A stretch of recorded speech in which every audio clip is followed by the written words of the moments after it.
cricothyrotomy skill.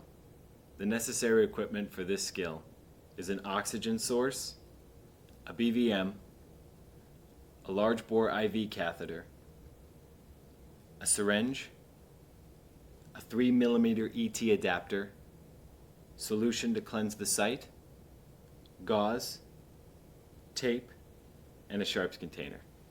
Additional ventilation equipment for this skill may include a jet ventilator if available.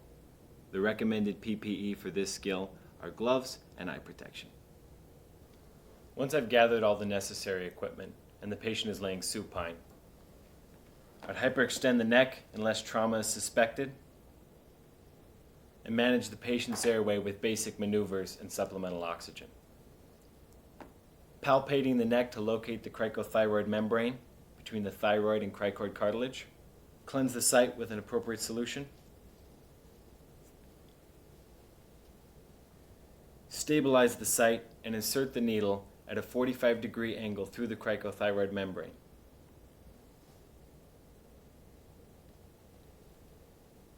Stabilize the needle and advance the catheter. Remove the needle and dispose of in sharps container. Attach syringe and aspirate to confirm placement in the trachea.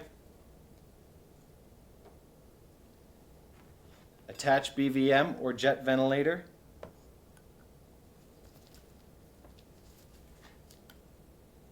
Ventilate the patient 1 second for inflation and 2 seconds for exhalation. I would then have my partner continue to ventilate the patient while I secure the device.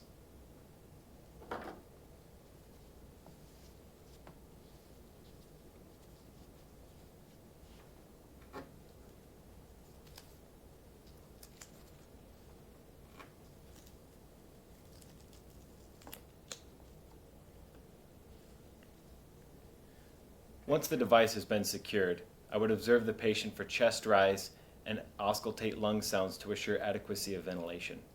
I would then continue to ventilate the patient and observe for possible complications such as subcutaneous emphysema, hemorrhage, hypoventilation, equipment failure, catheter kink, or false placement.